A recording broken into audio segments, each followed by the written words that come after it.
Shalom Ibu Bapak, Saudari-saudara, para pendengar setia Injil dan Renungan kita hari ini.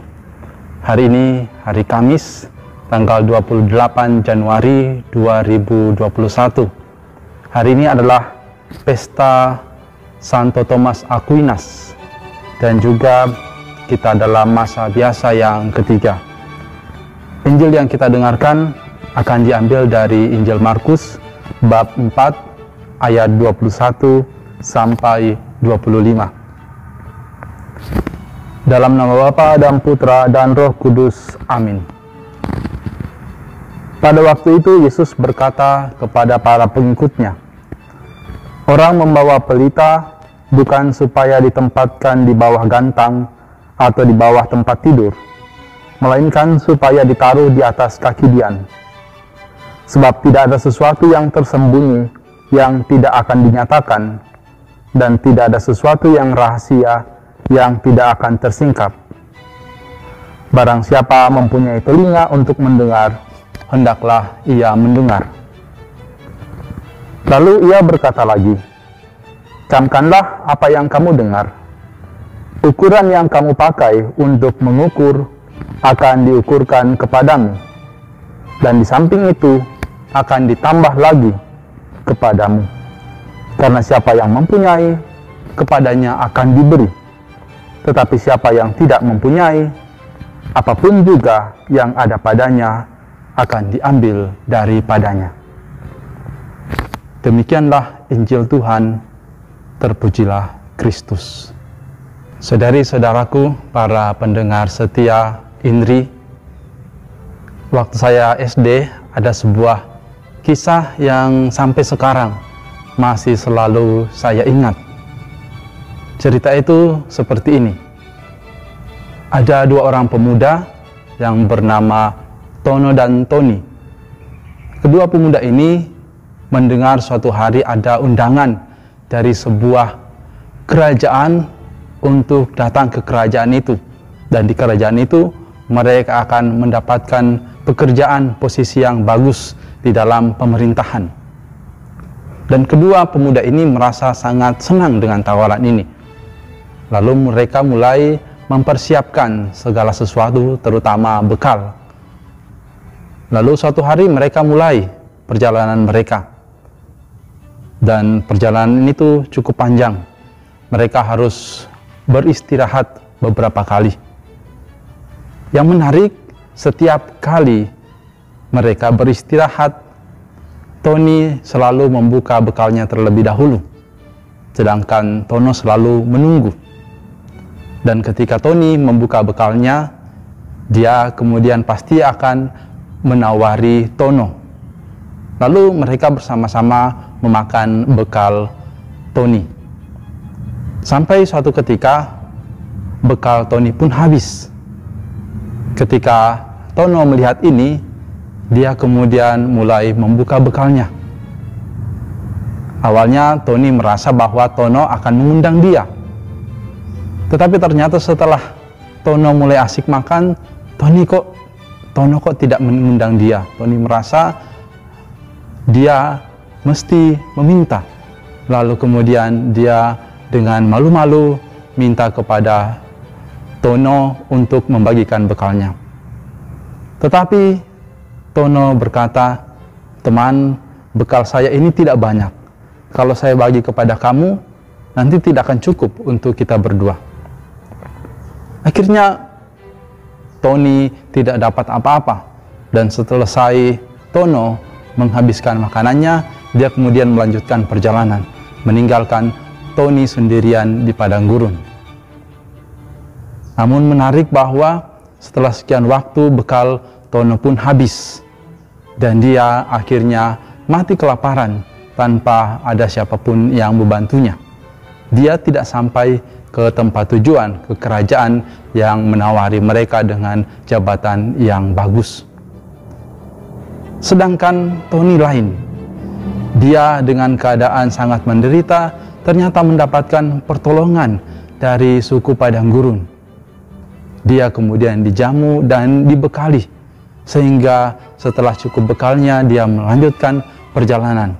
Bahkan oleh suku padang gurun, dia ditunjukkan jalan, dan akhirnya dia tiba di tempat di mana kerajaan yang mengundang mereka itu berada. Saudari-saudara, para pendengar setia Indri,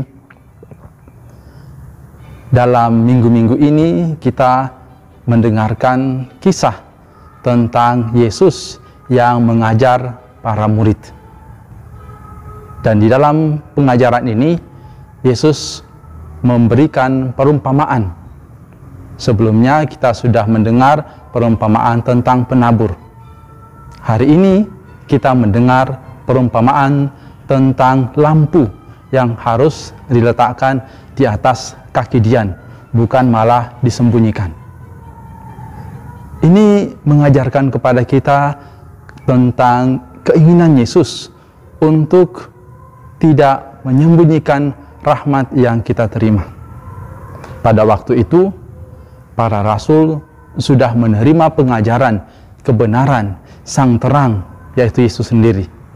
Dan para rasul ini diharapkan untuk tidak menyimpan ini untuk mereka sendiri, tetapi justru menyebarkannya kepada sesama, membagikannya. Dan membagikannya ini bukan dengan tidak sukacita, tetapi justru dengan murah hati, dengan cuma-cuma. Karena apa yang mereka terima, itu juga mereka terima karena belas kasih Allah. Saudari-saudaraku, para pendengar setia Indri, kita diajak untuk berlaku yang sama. Di dalam hidup kita, kita sudah menerima berkat dan rahmat Tuhan. Di dalam pembaptisan, kita mengalami rahmat Allah, dan kita semua diundang untuk ikut ambil bagian di dalam karya keselamatan Tuhan. Maka berkat yang kita terima, pengajaran tentang kebenaran yang kita terima, itu tidak boleh kita simpan sendiri, tetapi harus kita ajarkan, harus kita bagikan kepada sesama. Tentunya kita tidak dimaksudkan untuk mengajak semua orang masuk menjadi orang Katolik, bukan itu caranya. Tetapi kita bisa mulai dengan cara-cara yang lebih baik, menunjukkan bagaimana sikap orang Kristen yang sejati, yaitu dengan menunjukkan kasih kepada sesama, saling mengasihi, menjadi contoh, menjadi teladan yang baik di mana kita berada, di dalam lingkungan keluarga, di dalam lingkungan masyarakat, di tempat kita bekerja, bahkan juga termasuk terutama di dalam komunitas gerejawi di mana kita terlibat. Menarik bahwa ada seorang Katolik yang kemudian dipilih menjadi kepala di institusi kepolisian. Kita patut berbangga dan kita doakan semoga beliau bisa menjadi pewarta Kristus ya, dengan cara yang baik di institusi itu. Dan kita kadang bersedih bila ada orang-orang Kristen, orang Katolik yang terlibat di dalam kasus korupsi, karena mereka memberi contoh yang tidak baik tentang pengikut Kristus. Kalau hari ini kita merayakan pesta Santo Thomas Aquinas, kita diajak untuk merenung kembali tentang kisah hidup Thomas. Santo Thomas orang yang sangat pandai, dan dia menggunakan kepandaian itu untuk berbagi kepada sesama. Dia menggunakan kepandaiannya untuk memahami misteri Kristus, misteri keselamatan, dan dia berbagi sehingga orang-orang sesudahnya mampu juga memahami karya keselamatan Allah, mampu memahami teologi, mampu memahami rahmat yang dicurahkan Allah lewat gereja. Dan semoga kita pun juga berani bersikap demikian. Kita berdoa, semoga Tuhan memampukan kita. Kemuliaan kepada Bapa dan Putra dan Roh Kudus, seperti pada permulaan, sekarang, selalu, dan sepanjang segala abad. Amin. Mari kita mohon berkat Tuhan. Tuhan sertamu dan sertamu juga. Dan semoga kita semua, seluruh keluarga kita, dan aktivitas kita hari ini diberkati oleh Allah yang Maha Kuasa, Bapa dan Putra dan Roh Kudus. Amin.